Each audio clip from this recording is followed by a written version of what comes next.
경남 양산시 갑구 국민의힘 소속 윤영석 의원입니다. 지금 이재명 정부의 오만한 독주와 이념 편향적인 정책이 대한민국의 국가 경쟁력을 깔아먹고 대한민국 국민의 삶을 벼랑 끝으로 내몰고 있습니다. 이대로 가면 대한민국 경제는 활력을 잃고 지금 우리 세대는 청년 미래 세대에게 빚더미만 잔뜩 물려주게 될 것입니다.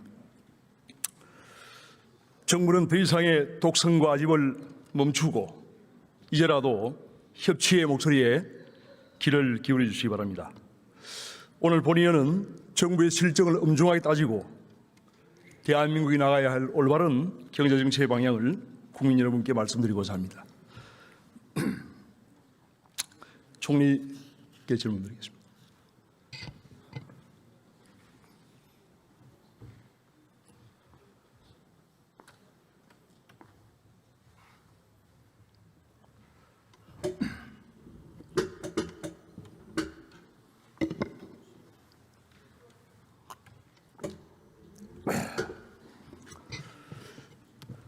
오랜만에 뵙습니다.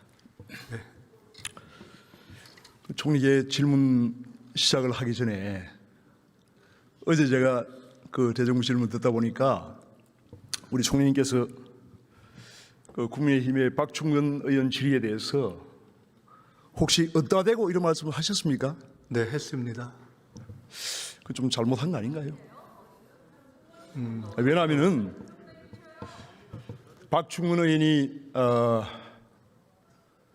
목숨을 걸고 이 자유 대안의 품에 이렇게 참 오신 분인데 국민을 대표해서 국무총리께 그 질문을 하고 제가 들어보니까 틀린 말이 없더라고요. 그러니까 어쨌든 생각은 다를 수 있습니다. 그런데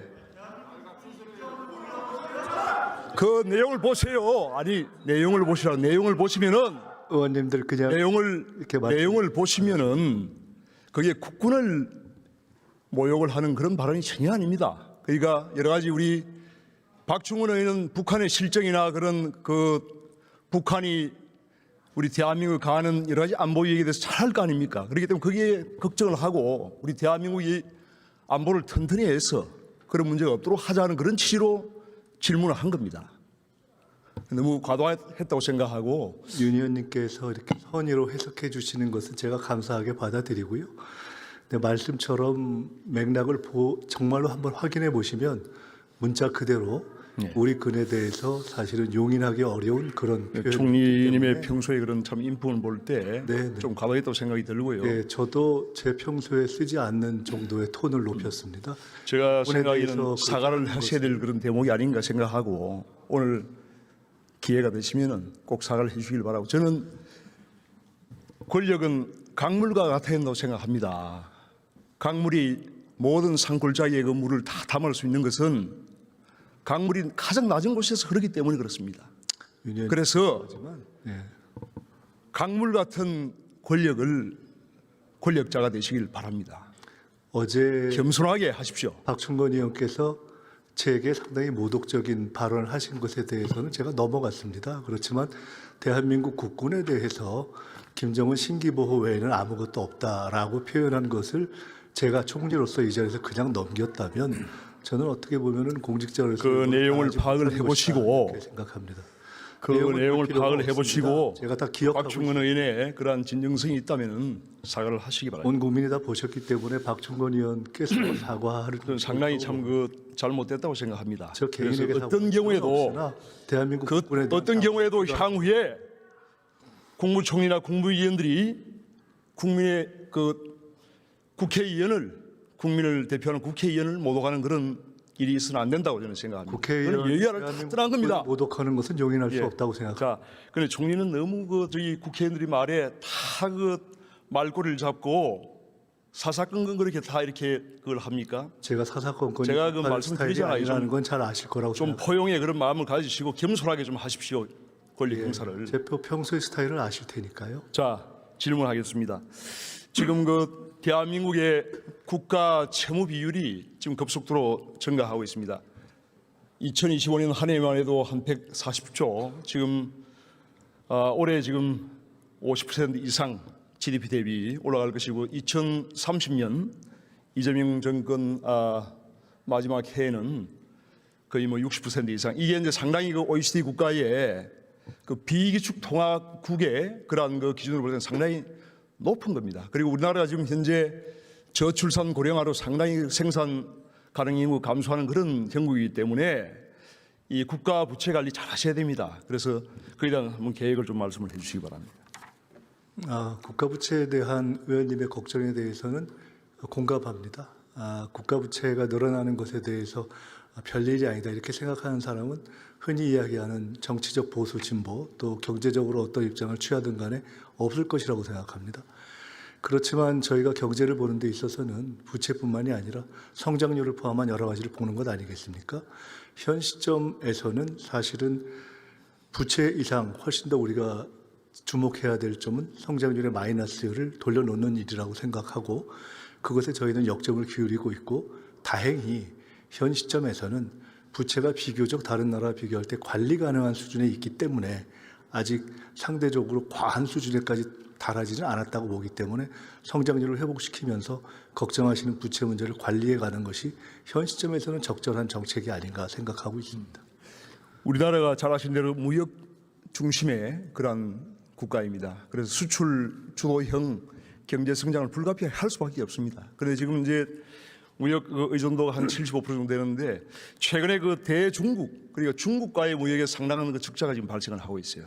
2022년 이후에 지금 그 상당한 그 적자가 발생을 하고 있는데 2022년부터 작년까지 누적 적자액이 얼마 정도 되는지 아십니까? 중국에 대한 누적 적자액은 제가 정확하게는 모르겠습니다. 매년 지금 100억 불 이상 지금 발생을 하고 있고 그러한 원인은 뭐라고 생각하십니까?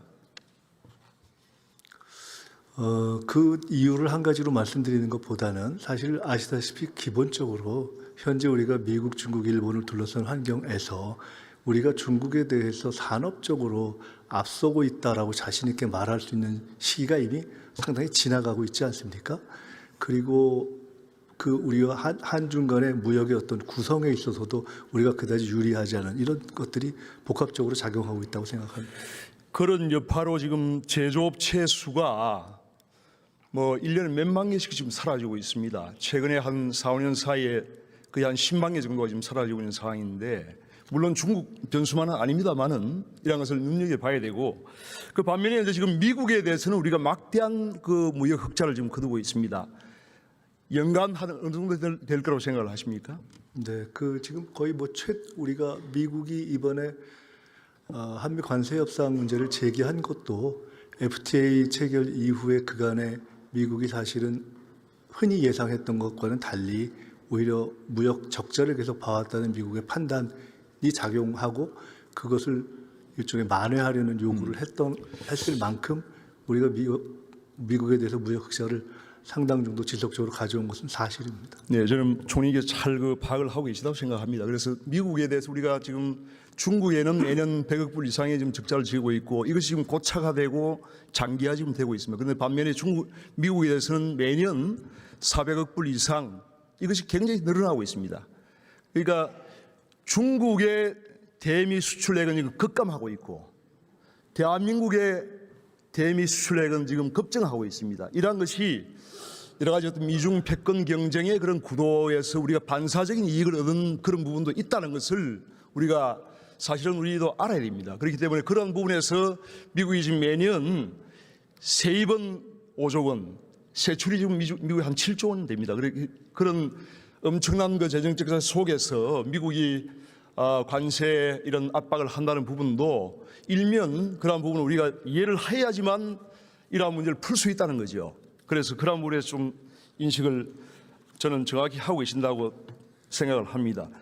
최근에 그 1월 27일 날 미국 시간 1월 26일이죠. 트럼프 미국 대통령이 SNS에 관세 25% 인상을 하겠다 이렇게 이제 올렸는데 사실은 이게 이제 굉장히 제가 파악을 하기로는 지금 미국의 정치권, 백악관 또 조야에 상당한 이 한미 관계에 대한 불안들이 지금 상당히 저는 많이 느껴집니다. 솔직히. 그리고 지금 그 총리님을 비롯해서 현 이재명 정부의 투톱인 외교 투톱인 그 위성락 안보실장이나 또 조현 외교부 장관도 지금 상당한 적신호가 있다, 삐걱거리고 있다는 그런 얘기를 많이 하고, 미국 국무장관도 지금 위성락 그 안보실장 백악관에서 만나주지 않았잖아요. 그러니까 그런 부분이 최근에 그 여한구 통상본부장도 결국은 못 만났습니다. 그 무역 대표를. 그래서 그런 부분은 상당히 어떤 걱정이 있는데 어떻게 지금 평가하고 계십니까? 한미 관계. 우선 조금 전에 트럼프 대통령이 SNS에 올린 그 관세 인상 메시지에 대해서만 두 가지만 조금 말씀드린다면은, 첫째는 트럼프 대통령이 저희에게 이번에 한 것을 포함해서 여러 나라에 대해서 메시지를 통해서 압박의 강도를 높이겠다고 일방적으로 발표하고 실제로 마지막에는 그것을 실체화하지 않은 경우가 상당히 많다 하는 것을 첫째는 말씀드리고 싶습니다. 두 번째로 저 25%를 올리겠다는 메시지에도 불구하고 오늘 현재 시점까지 그것을 실제로 관보에 게재하는 방식의 실제 행동으로 들어가지는 않은 상태다. 즉 저것은 압박인 것은 분명하고 또 저희로서는 부담되는 것도 분명하고, 또 그렇다고 해서 저희가 뭘 잘못해서 생긴 일도 아니지만 저희들이 그것을 감수하면서 협상을 할 수밖에 없는 그런 운동장의 차이가 있는 것이죠. 그것에서 출발해서 지금까지 해왔다는 것에 대해서는 충분히 알고 계시리라고 생각합니다. 어제 제가 대정부 질문 답변을 들어보니까 이제 미국과의 관계에서 불신이 없다 이렇게 이제 말씀을 하시는데, 사실은 저는 상당한 지금 불신이 있다고 생각합니다. 그래서 작년 그 한미 정상회담 3시간 앞두고 미국 트럼프 대통령이 한국에 지금 숙청이 일어나고 있다, 이런 그 표현까지 썼어요. 그리고 잘 아시겠지만은 그 뉴트 킹그리치 전 미 하원 의장 11선 공화당 의원이죠. 한국이 지금 친중 공산 독재로 들어가고 있다. 들어보셨죠? 자, 고든창 그 트럼프 미국 대통령의 핵심 그 측근이에요. 그런 사람들이 지금 이재명 대통령을 공산주의다, 친중 극렬한 반미주의자다, 이런 말을 하고 있는데, 자, 좀 조용히 하세요. 이거 좀 시간 좀 아니 좀 들어보십시오. 좀 들어보세요. 아니 시간 좀. 예. 자, 조용히 하시고 아니 실체를 토론을 계속 들으십시오. 정확히 알아야 될 거 아닙니까? 실체를 알아야 될 거 아니에요? 왜 길을 닫아, 길을? 자, 조용히 하시고 좀 조용히 좀 해. 조용히 좀 하시오. 윤영석 의원님 그냥 질의 계속 하십시오. 그래서 이제 이런 것을 저도 사실은 그 미국 정치권 인사들의 이러한 발언이 저는 마음에 들지 않아요, 솔직히. 그런데 왜 이런 걸 방치하나 이겁니다. 현 정부가. 그 지난번 1월 달에 갔을 때 한번 이런 분들 만나서 설득해 본 적이 있습니까?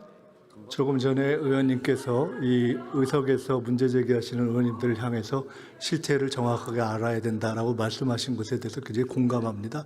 실태를 정확히 말씀드리자면, 의원님께서 아까 예로 드신 트럼프 대통령의 숙청 등등의 발언은 아마 제가 기억하기로는 한미 정상회담이 이루어지기 직전에, 이재명 대통령과 만나기 직전에 있었던 트윗인데, 실제로 만난 이후에 그것이 달랐다, 오해였다라고 이미 정리가 된 것이어서 굳이 우리가 뉴스로 보면 구문에 해당하는 것이어서 지금 그것을 가지고 제기하시는 것은 좀 그런 잘못되지 않나. 인식이 쉽게 바뀌지 않는다는 거죠. 그리고 지금 그 현 정부의 그런 인식이 이러한 쉽게 그 바뀌지 트럼프 대통령이나 않다라는 것이 아니라 트럼프 대통령의 트럼프 핵심 측근들에 대해서 지금 대화를 할 수 있는 사람이 누가 있습니까? 제가 보기에는 없어요, 지금.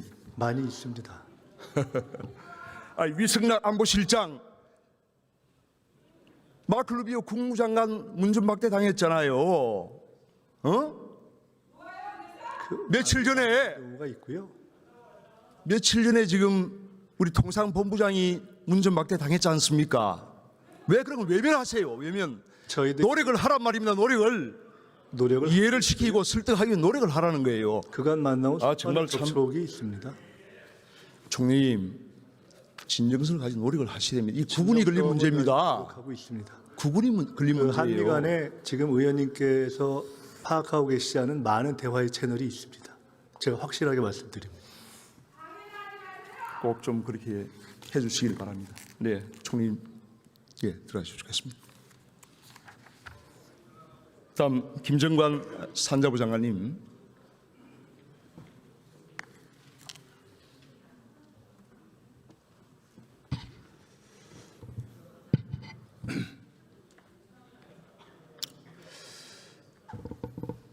장관님 수고 많으십니다. 얼마 전에 며칠 전에 보니까 특별법이 국회 3월 달에 통과되면은 관세 인상 없을 것이다 이렇게 이제 말씀하셨는데 어떤 근거로 그렇게 말씀하십니까?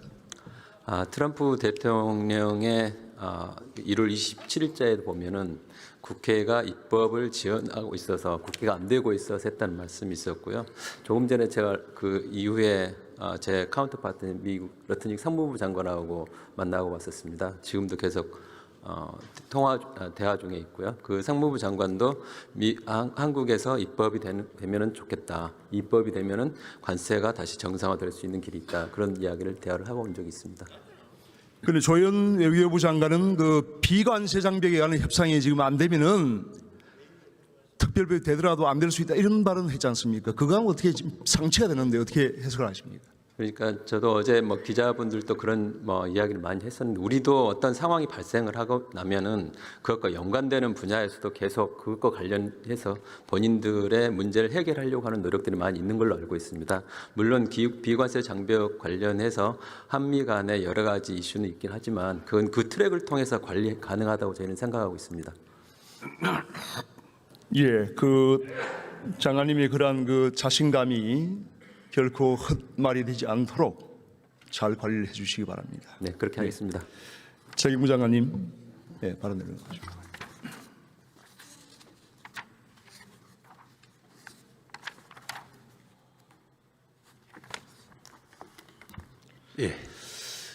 예, 수고하십니다. 지금 우리 제조기업들이 상당히 지금 많이 줄어들고 있고 소상공인들이 지금 1년에 100만 개씩 지금 폐업을 하고 있는 상황인데 지금 중국의 저가 제품들 소액물품 면세제도를 통해서 지금 알리, 테무 이런 걸 통해서 엄청나게 좀 들어오고 있어요. 1년에 5조 원씩 지금 들어오고 있습니다. 소액물품 면세제도 폐지해야 되는 거 아닙니까? 예, 지금 그 소액 면세제도 관련해서는 저희들은 150불 기준이거든요. 그런데 이제 이 부분이 상호주의에 맞지 않아요. 예, 중국은 우리 소액물품에 대해서 과세를 합니다.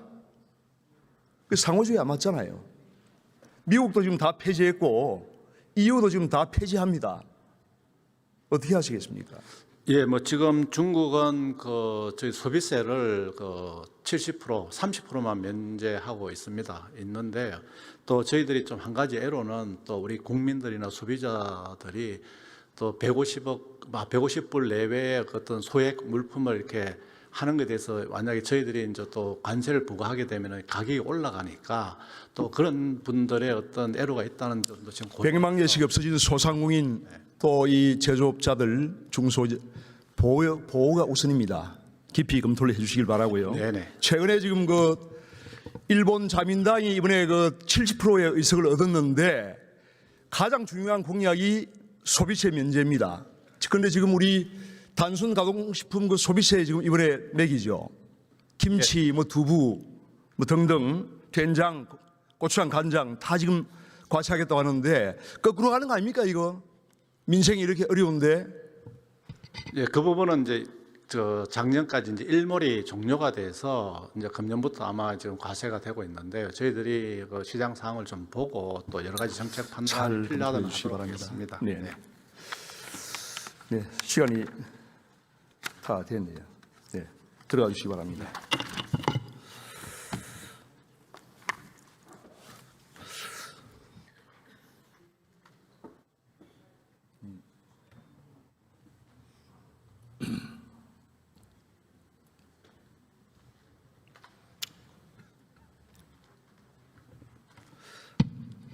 존경하는 국민 여러분, 지금 우리 앞에는 국운을 건 여러 가지 중대한 과제들이 많이 있습니다. 특히 한미 감세 협상이라고 하는 이러한 중대한 과제 앞에서 정부는 흔들리는 한미 관계의 신뢰를 회복을 해야 됩니다. 굳건한 한미 관계의 그 신뢰와 또 한미 동맹을 바탕으로 대한민국의 국운을 개척을 해야 됩니다.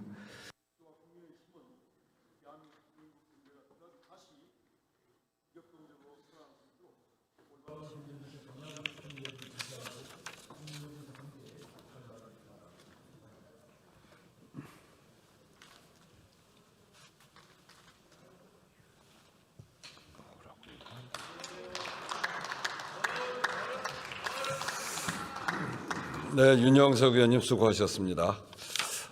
방청석에 새로운 우리 국민들 오셔서 소개해드리겠습니다. 부승찬 의원실의 소개로 경기 용인시 수지구 지역 주민들 오셨고요. 손명수 의원실 소개로 경기 용인시 아동돌봄협회 많은 회원들 오셨습니다. 잘 오셨습니다. 환영합니다.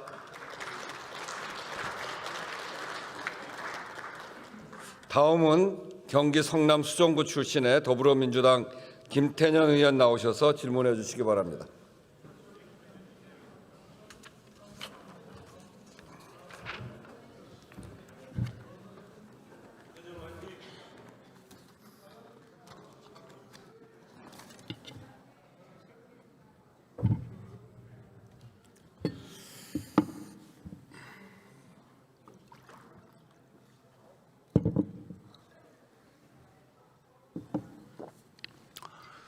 존경하는 의장님, 선배 동료 의원 여러분, 총리를 비롯한 국무위원 여러분, 경기 성남 수정구 출신 김태년입니다. 총리께 질의하겠습니다.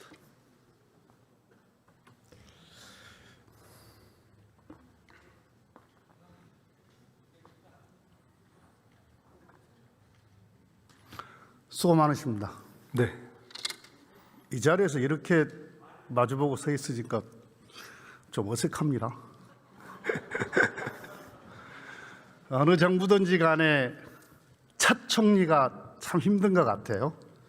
초기에 국정과제도 설계해야 되고 또 초기 집행도 책임을 맡아서 잘해야 되기 때문에 아주 책임이 클 텐데 수고 많으십니다. 고생이 많으십니다. 네, 열심히 하겠습니다. 근본에 그 미국 관세 인상 발표 후에 디지털 등 비관세 장벽에 대해서 우리 정부의 문제 인식이 조금씩 다른 거 아니냐 이런 질의들이 있었어요. 우리 정부의 정확한 인식과 입장은 무엇입니까?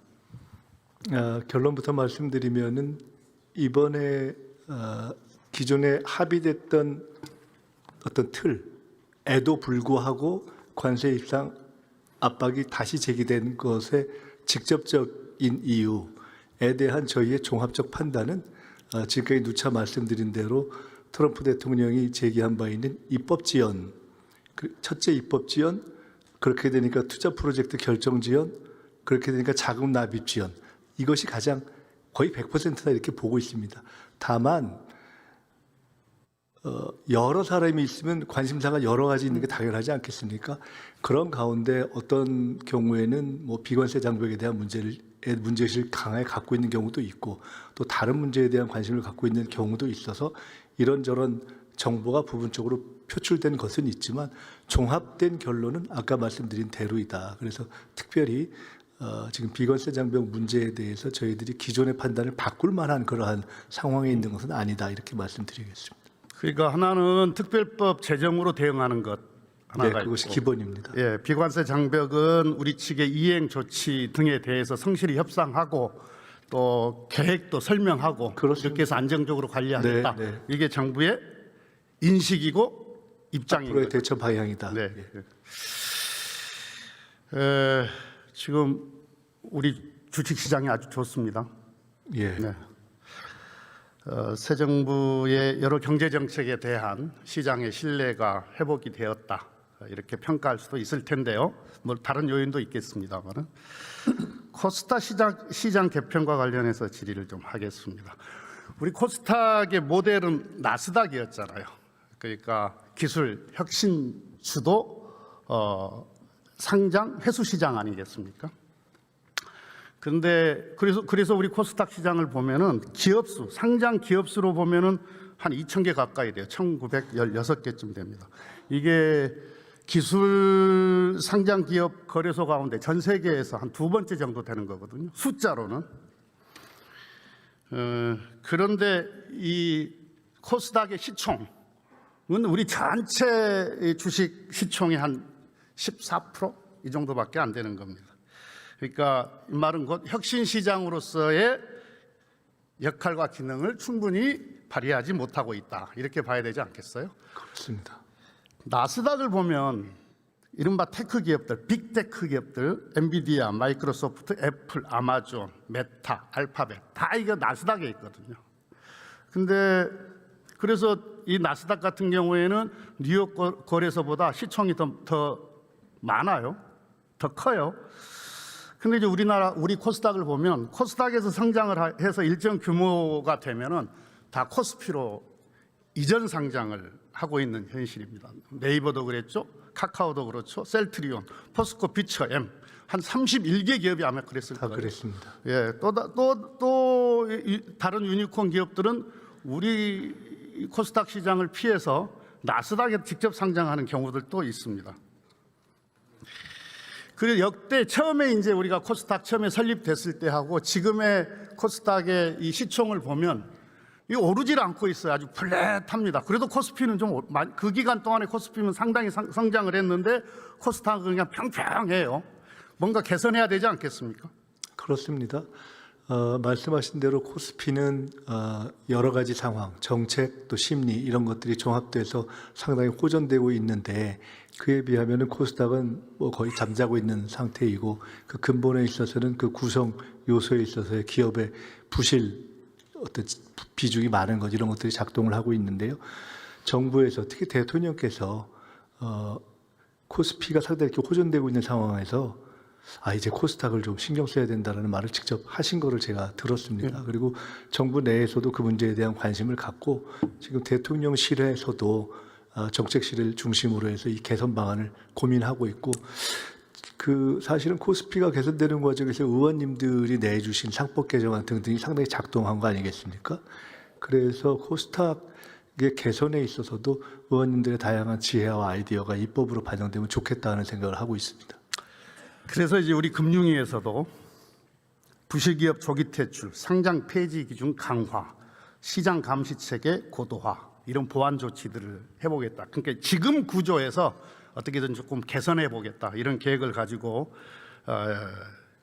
지금 이렇게 이 운영을 개선하기 위한 노력들을 하고 있는데 이 코스닥의 기능적 한계를 근본적으로 해결하는 데는 부족한 것 같아요. 이게 나스닥을 보면은 독자 시장이잖아요. 독립된 시장 아니겠습니까? 근데 우리 코스닥은 거래소에 편입되어 있어요. 원래는 이게 독립 시장이었는데 2005년도에 버블닷컴 뭐 이렇게 꺼지고 이러면서 사고 나고 이러니까